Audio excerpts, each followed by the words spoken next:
Yeah, we're here today because Coach Benni McCarthy was appointed the new Harambee Stars coach.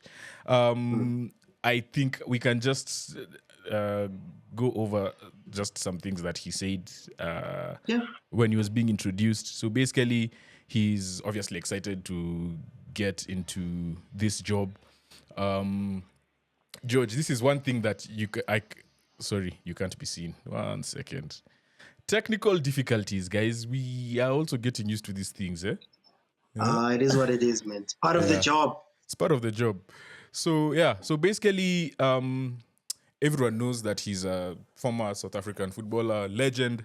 This is the problem when you get people who don't watch football to write articles. It says here, former Manchester United striker. So he replaces Francis Kimanzi. Francis Kimanzi was the interim coach. Francis Kimanzi also coached the national team a few years back. I feel like he was doing a good job the last few games. He was blooding in new talent. There was a lot of favoritism with our previous coach, Engin Firat. And Kimanzi just brought back that, people are being called from smaller teams, which is so good to see. And I believe he's going to be part of this coaching staff because Benni comes with his technical bench, which I would really, really love to hear your thoughts on them. I'm sure you know some of them. Monib Josephs is our goalkeeper coach. Yeah. Vasily Manusakis is the assistant coach. He comes from Cape Town Spurs. Cape Town Stars, yeah? Spurs, and then Pilela Maposa is the performance analyst.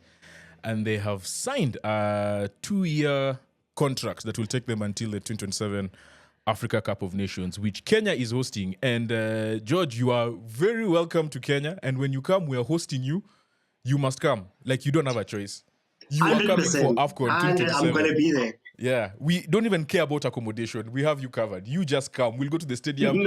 We apply for accreditation and we just go and make content and then you can come and do lives here. I'm ready. Eh? Yeah. So, I'm ready.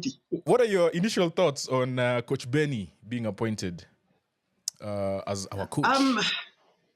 If I'm honest, Nam, I'm a little bit sad. I'm sad in the sense that, in South Africa, we don't take our coaches so seriously. Yeah. And if you're looking at Coach Benni, I know that he had been in the country for a while. He had been looking for opportunities. And, for some reason or another, none of the teams wanted to take him. But I am happy that, he goes out and I think he's proving something that we've struggled with in South Africa with our coaches. That's them so caught up in the local league that they don't go out and experience other countries and go out for new challenges, go across. So I'm happy in that sense that at the very least, he might not have been able to get a team this side, even though he wanted badly. But what's great is that we're going to have another South African coach who's going out into Africa, a coach who's going to go out into Africa and get an opportunity to coach at the highest level. So I'm happy for that. Very, very, I rank Benni McCarthy very highly because he comes with that. If you know Benni, you know that he's when he wants to win, he's a lively coach. He's in it. He's all the way 100% in. He fights, he loves, he does everything. He's an incredible coach. So I think you're gaining an incredible asset. Also, obviously, with his experience from, he's still, I believe, the only South African with a UEFA Champions League medal, for example. The only South African? I believe so, yeah. Actually, yeah. That okay, Quinton Fortune maybe, but Quinton, he wasn't playing as much. I don't think he was playing. But yeah.